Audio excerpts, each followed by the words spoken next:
Hey everybody, welcome to this episode of Miserable Movie Mafia.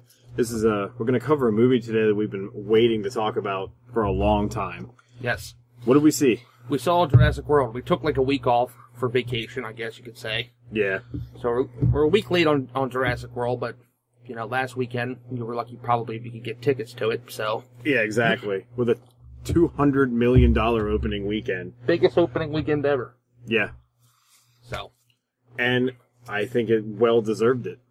I think this movie is easily going to be the best movie of the summer, I think. Yeah, there's nothing that's going to top this.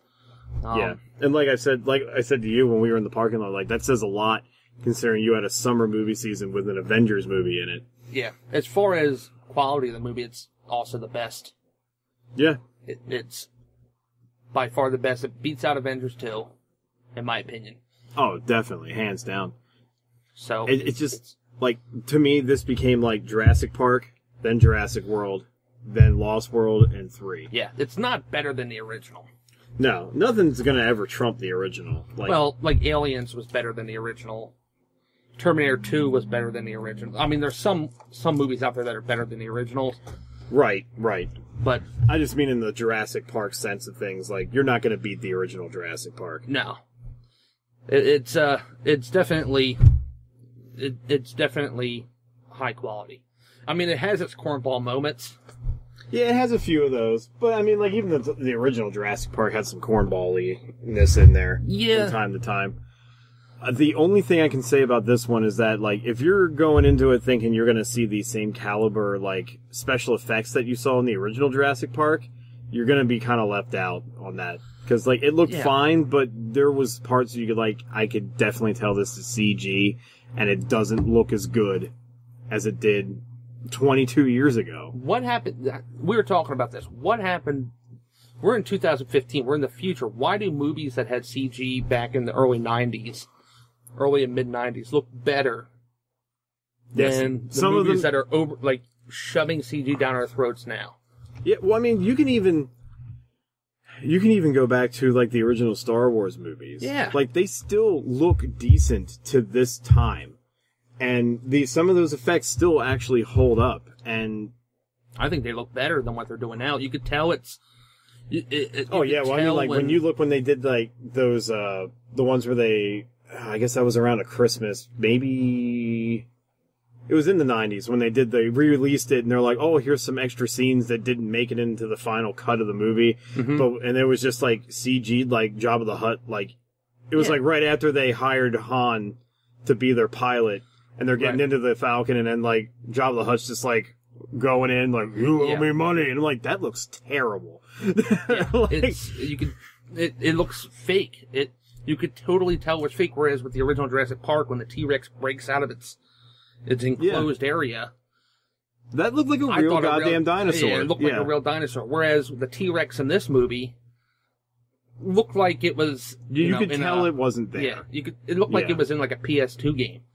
It's not that harsh. But I see where you're going, though. I don't think it was that harsh, but you could definitely tell it was not up to the same caliber as the original.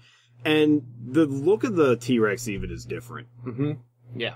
Because he didn't look as ferocious as he did in the first one. No, the amount of detail they put in to that original T-Rex, it just made it look real. This one, it's kind of like, it's almost as if they're trying to make it look cartoony. Yeah. It annoys the shit out of me. To be quite frank with you, I'm sick and tired of having CG shoved down my throat. I miss the days of, creative, artistic people working on movies and doing things like, with Gremlins or Alien. Yeah. Or, it's just, there's no more of that. Yeah.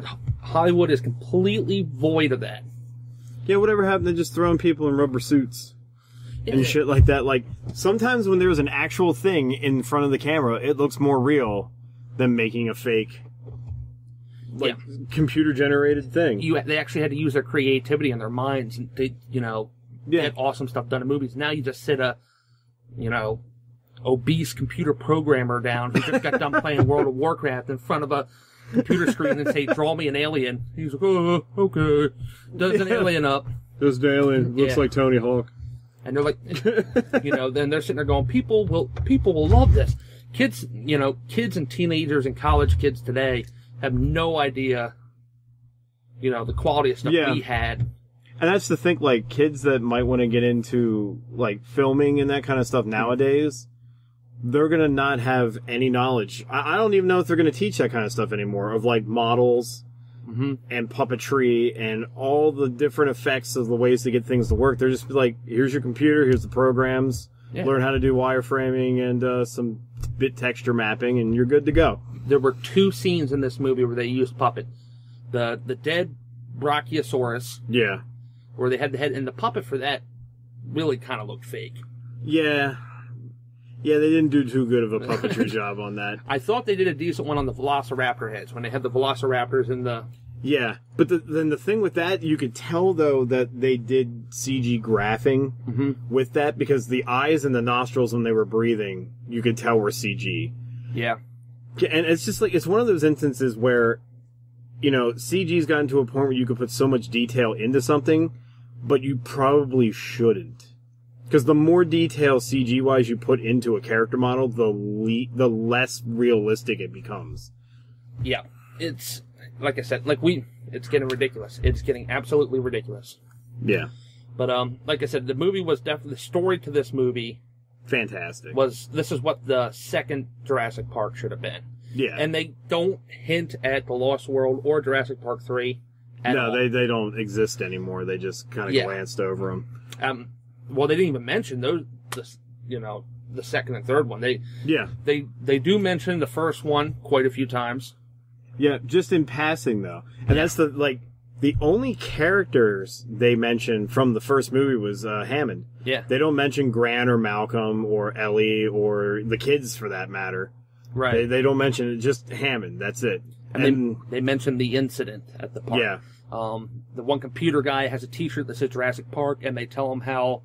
Yeah, like, that's in bad taste, isn't it? Like, say, hey, it was cool. What they did was real, and what we're doing is fake. And I'm like, yeah, I get it.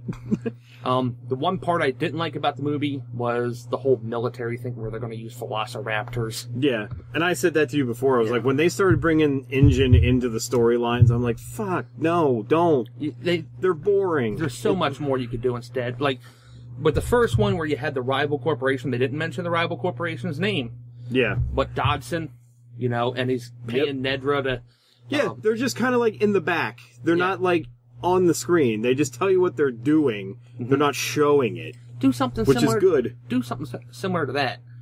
Where instead of, I'm the military department of InGen and I want to use the velociraptors to hunt down Muslim terrorists in the Middle East. What? Yeah.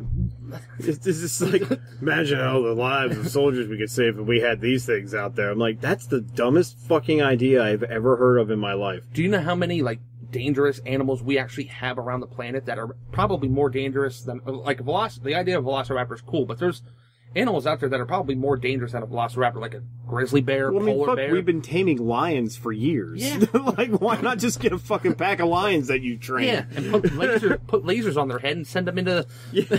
Last time I checked, tigers and lions and all them, they do pretty good at killing things. Yeah, so that part, I thought they could have done differently. Yeah, so that's a subplot in it. There's a guy from InGen. Yeah. Because Chris Pratt trained raptors to listen to his commands. He became their alpha male. Yeah. And he sees him doing this and he's like, well, we put you here because of this completely. You knew this was going to happen. So now I want it to happen. So that's the fat beard guy's whole thing throughout the whole movie. And it backfires, obviously. Of course. The raptors turn on. It's a Jurassic Park movie. Everything's going to backfire. Yeah. The whole... I guess... I thought they did the idea... I thought I was going to hate the whole idea of them doing a engineered dinosaur that never really existed. They wanted it bigger than the T-Rex. Here's the thing. If you watch Nat Geo, they've had several programs where they have found 20 different species of carnivore dinosaurs that are bigger than an actual T-Rex. Oh, yeah. T-Rex, it wasn't even a predator. It was a scavenger hunter. Yeah, well, that's the argument. Yeah.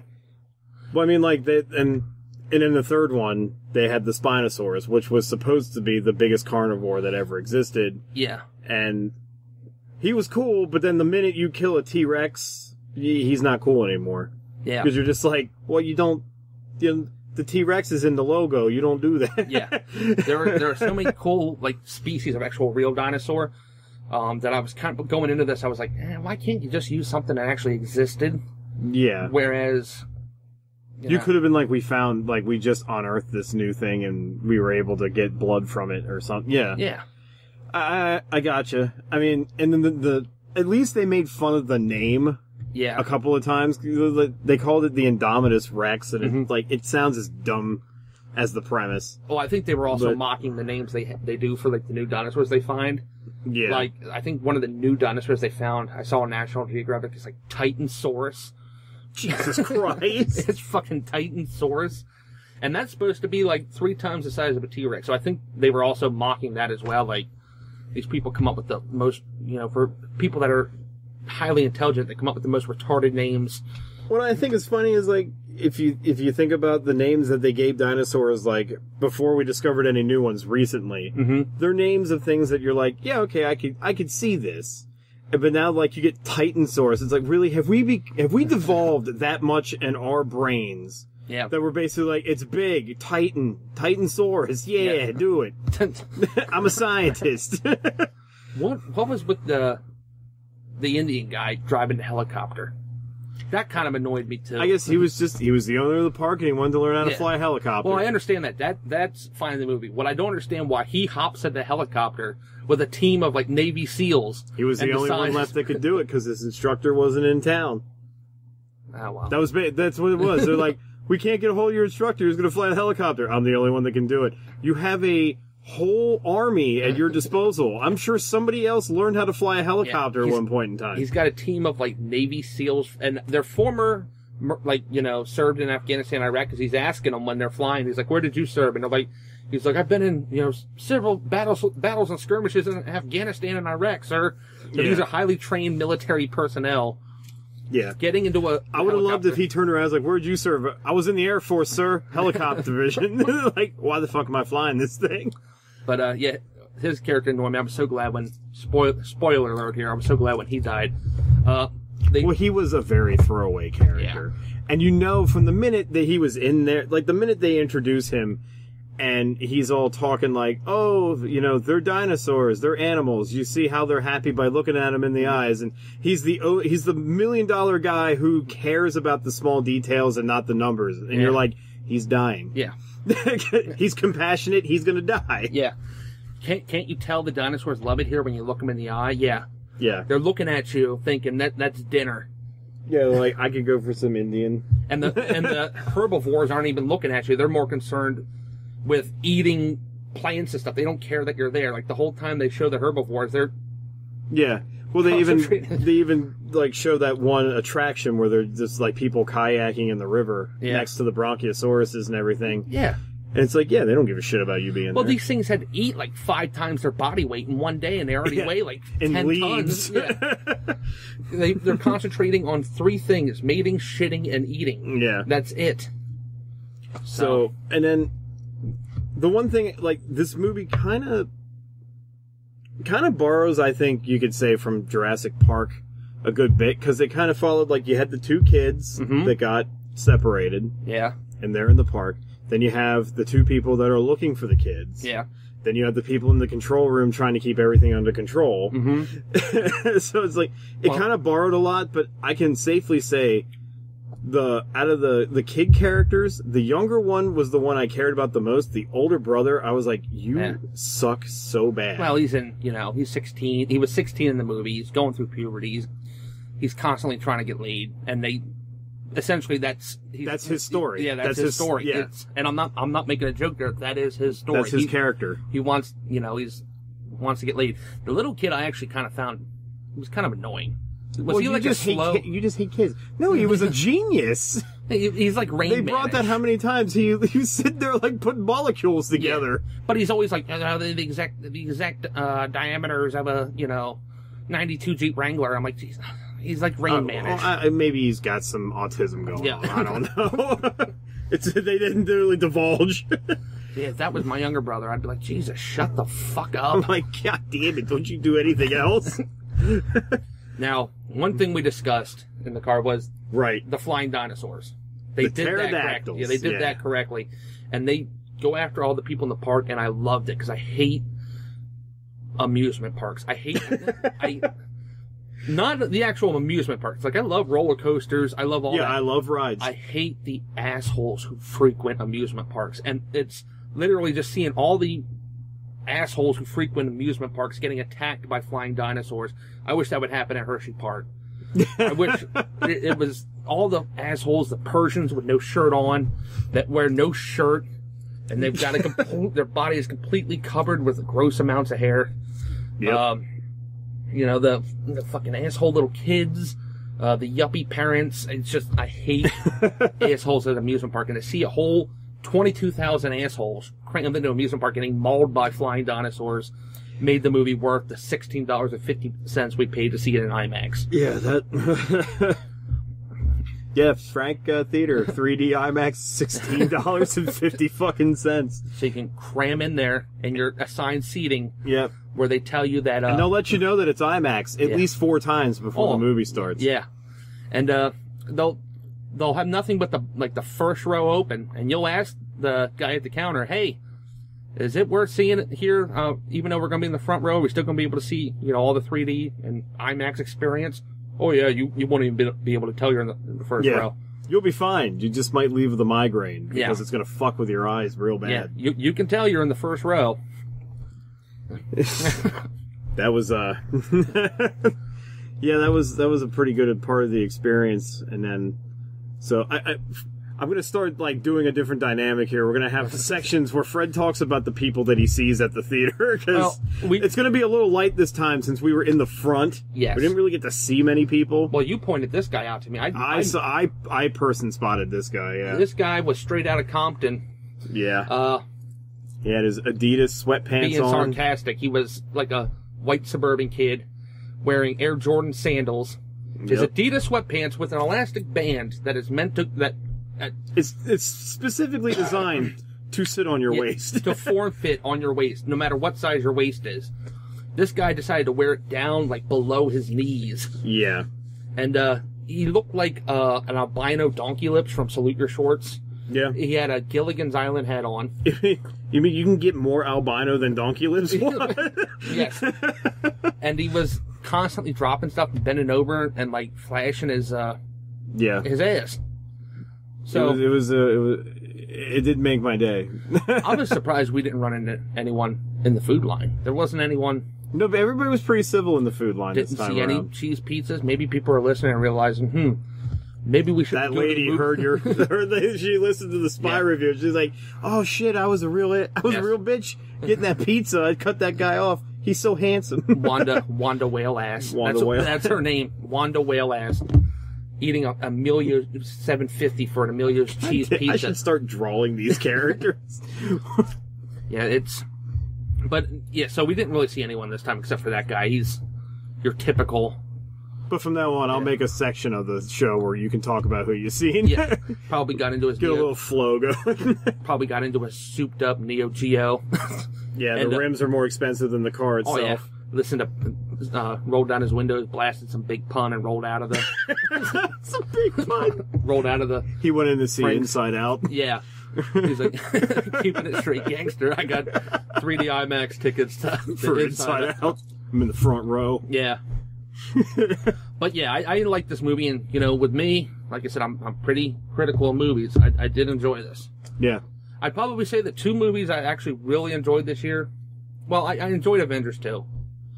But I enjoyed it, but it wasn't the Avengers movie that it should have been. Yeah, I was disappointed with how they portrayed Ultron, but American Sniper and this, those are the 2 movies.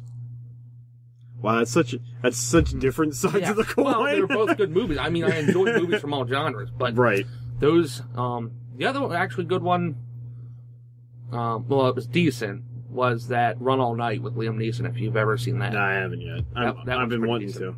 So I want to bring up, there was one thing, no, we said that there were some weird parts about the movie. Mm-hmm. There was one thing that I still can't get over, is when the 2 kids go and they find the old abandoned building, basically where the first Jurassic Park ended. Yes. And they go in the back of the place, and then they find the Wrangler there, like one of the old Jeep Wranglers. And the brother's just like, you remember when we worked on that Porsche or whatever it was at our uncle's? Yeah. And then Camaro. Yeah, it cuts to like a different scene, and it comes back like 10 minutes later, and he's just like, here's this battery. Hold that. We're gonna. And then he's just like with an Allen wrench, like screwing something around. He's like, start it. And they turn the car. I'm like, wait, you just got a 22-year-old car started that's been sitting in this spot for that long, not moving or started. Nope. And you just maybe put some gas in it and put a new battery in it, and it just fired up like day one. Yeah.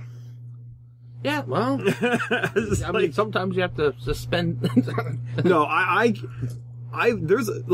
watch Godzilla movies. I know how to suspend my disbelief, but that, like, mechanically speaking, is fucking impossible. Yeah, I agree with you there. The other thing was, remember how in Jurassic Park 1, the lobby where they had, what they go into is the lobby where they had the T-Rex skeleton. Right. Where at the end, yeah.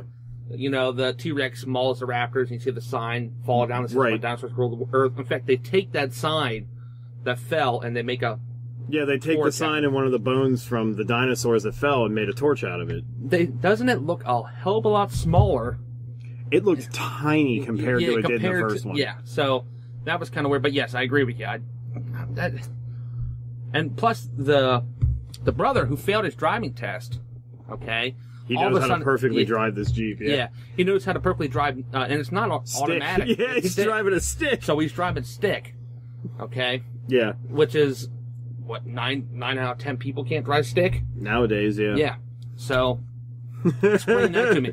He fails his driving test, but he's able to... in times of great stress. Yeah. You will learn how to do things you never thought possible. But, yeah, in fact, this movie, I had several... I'm a huge Jurassic Park fan, but this movie going into it, I had several qualms with it. I didn't think the whole genetic dinosaur thing was going to be cool. I didn't think the whole Velociraptors being Chris Pratt's buddy were going to be cool. They proved me wrong with that. Yeah.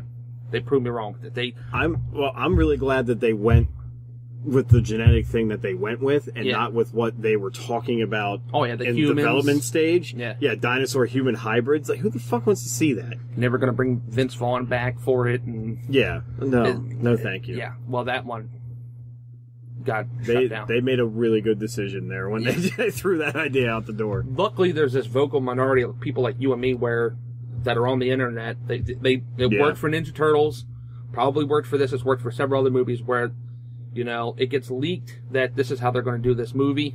Yeah, and we're just like, no, that's dumb. Don't do that. Yeah, we put up with a lot of your shit. We're not putting up with this. Yeah. So, and they're like, oh, fine, we actually have to think about we have to put some thought into this. We have to put some thought in this. I can't just use what my 2-year-old told me to do. So, yeah, I really enjoyed this film. Yeah. This is, you know, in summer movie releases, I think it's so weird. Basically, right now, this is the only tentpole movie that was out, really, because Avengers, it was a big movie, but it came way too early. Mm-hmm. It wasn't summer when that hit. You have this one, and then Ant-Man next Terminator, month. And I think they kind of forced Mission Impossible 5 in at the last second. They rushed that up. That was supposed to be Christmas. I'm not even going to consider that a tentpole, really. The Mission Impossible movies haven't been good after the first one, as far as I'm concerned. I'm fucking sick of Tom Cruise. I know, you just don't like Tom Cruise at all. He's such a terrible actor. Top Gun. People I hate when jock guys are like, Top Gun's an awesome movie. Top Gun is a movie made for women. It's a bunch of shirtless dudes playing volleyball, and you want to... This is true. It's very true. Top Gun is terrible. I think the only movie I ever liked him in was Interview with a Vampire. Yeah, that was a good one, yeah. Which he actually did I don't want to see another Mission Impossible. I didn't want to see another Mission Impossible after that shitty second one, where he's walking around with his fucking long hair. Yeah. But yeah, I feel like this is going to be one of the only major tentpoles of the summer, which is kind of strange because normally you have a lot to go into. Yeah. I think I told you there's 2 more movies coming out this year, or 3, not including Star Wars, which I'll probably end up seeing the first week of 2015. I have a feeling that's going to be one of the biggest Christmas release movies of all time. It will be the biggest. I think it'll be the biggest. Yeah, of all time. Because mostly around Christmas, like, you get, like, Steven Spielberg normally throws some kind of, like, drama in there. Yeah. And then there's a couple other, like, maybe you get a Marvel movie here and there, but they're not, like, it's like Thor. You'll get it around Thanksgiving. Yeah, that's Thanksgiving is normally when Thor would hit. But, I mean, Star Wars. I mean, how the hell can you go wrong? Okay. You can go very wrong. You can go very wrong. Have you seen Attack of the fucking Clones? Yeah, I have. You can go very wrong, but at least they have a competent director this time, so... Yeah. I think we should be alright this time. I'm looking forward to the new Terminator. Okay. That one I am looking forward to. Black Mass, starring Johnny Depp, which is the story about Whitey Bulger. Yeah. That comes out in September. That one's going to be good. And there's one that not a lot of people have heard about, which is supposed to be the true story of Moby Dick. Oh, yeah. Chris Helmsworth called In the Heart of the Sea. Yeah, I want to see that, too. That one looks good. That one comes out around Christmas, too. I mean, I love that book, so Yeah. Yeah. So, I guess, to wrap this up then, Jurassic World, I give it a 9.5 out of 10. I give it an 8.5, which is very high for me. Yeah. I fucking, and this is like, the one last thing to put in here. Like, and this is a major spoiler. So, I mean, you've listened to our shows. You guys know how we do this. You're lucky you're getting a warning. The ending of this movie played to the kid in me. I fucking loved how it worked. Fred kind of didn't. I think they should have used the T-Rex more throughout the movie instead of just... Like the savior in the end, yeah. Yeah, where she goes to the paddock with the flare. Yeah. And they open it up, and here comes terribly CGI the T-Rex. I mean, I'm glad he was in there more than just, like, what he, like, was in the beginning of the movie. Mm-hmm. I'm glad they gave him more of a spot to shine, and he's now, like, the top predator in the park again, like he should have been, and not killed off like he was in 3. Yeah. But, yeah, he could have been in it a little bit more, because they even showed the, I don't know the name of the one, but the dinosaur that they had in the aquatic tank, they showed that one more than they showed the T-Rex. Yeah, well, that whole thing is cool. I mean, those monsters in the sea back then were massive. Oh, they were fucking amazing. So I actually liked the water Oh yeah, I did too. It was an excellent addition to the roster of dinosaurs. But like the end, and it's just like raptors and T-Rex, and then that guy comes in at the end. It was just like, to me, I was like, this is something that I've been waiting to see on a big screen for a long time. I thought I was going to get it when I saw the Godzilla remake, and I got only like 10 minutes of Godzilla the entire 2.5 hours. 45 minutes. Yeah. Was it Mothra? Yeah. No, the Mutos, I think is what that's what they called them. But it was just like, it was destruction and fighting. It was the best way to end a movie like this, in my opinion. Yeah. I think they could have used the T-Rex more throughout. And one dinosaur that I miss, I wish they would put back into these Jurassic Park films, is the Spitter, the Dilophosaurus. Yeah, he was just a hologram in this one. Yeah, it's just a quick hologram. He was so cool in the first one. There's so much you could do with him. Yeah, he wasn't even in the second or the third one, was he? No. Yeah, he was a cool dinosaur. But you give it a, what'd you say? I said 9.5, yeah. I'm going to give it an 8.5, my highest grade yet. Yeah. Even beats out What Women Want, starring Mel Gibson. Yep. So, this one is definitely... Yeah, if you've been wondering to go see it, I don't know why the hell you even waited to the end of this to even guess. You should just go see it. Based on box office records, you probably have already seen it. Metacritic only gave it like a 73, you said? It's no Mad Max. Yeah. Fury Road. Well, I don't... Like, Metacritic gave it a 73, but it should be up there in the 90s as far as I'm concerned. There's nobody with tumors and goiters running around in this film, so it's not artistic enough. Yeah. So. Well, maybe if they had that human dinosaur hybrid, it would have been. Oh yeah. It would have been artistic enough. Yeah. So. So that's it for this one, guys. Go see Jurassic World. It's a fantastic movie. You will not be disappointed. Yep. And also next week, what are we're reviewing? What, Ted 2? Ted 2. I can't wait. Yeah, you can't wait. I can. So you just don't like having fun. If you want to hear. If you want to hear Fred being mad, tune in next week for Ted 2. So just to remind everybody, you can find us on iTunes. We're also on Blueberry.com. We're on Grindcast.libsyn.com. grindedword.com. You can also get Ted's. God damn. You can get Fred's text reviews on miserablemoviemafia.wordpress.com. Which I have been, as of tomorrow, when I post the review for San Andreas and Spy, I will be including the YouTube version. Yeah. Included in the text, so you can definitely listen to it there. I'm going to try and get my text review of this up. I've been a lot busier than I normally have been, so for me to do YouTube audio, like YouTube video editing and audio editing for Grindcast, it takes up a good bit of time. So I'm going to try and put a text review up. If it doesn't get up, I apologize, but I'm going to try. We've both, started new jobs? I've started a new job. You? Yeah, I started a new side job. Yep. So it's just... I've started a lot of stuff going on. Yeah, Fred started a new main job. So just a lot of stuff. Still got the same side job, so. So that's yeah, and then YouTube. Yeah. Channel The Grinded Word. Also, your contest. Let's get that out there. Yeah. Because I'd like this to pick up some more. I say this every episode I record this month. I'm going to say this, and you know who you are listening out there. I won't mention your name. I understand Loot Crate. You might be, what is it, Nerd Block? Yeah. Okay. It's a free Loot Crate. All right? It's I'm giving you shit. And you don't have to pay shipping. Yeah. So get I already get one of these for myself, and I thought, hey, why don't I give something to our fans? Yes. So it costs me $40 a month to do this. So I want to give it away. Yes. I want to give it to make somebody happy. So go to Grinded Word Facebook page. Get your friends to like it, listen, post your name up in the comments. Yeah, on any of our episodes that I have posted on that. Don't page. Post my name. I can't win this. Yeah. So if you know me, of Grinded Word cannot win the contest. You might as well just put your own name up or something. So yes, just do that. Get your friends, and you get a free Loot Crate. Yeah.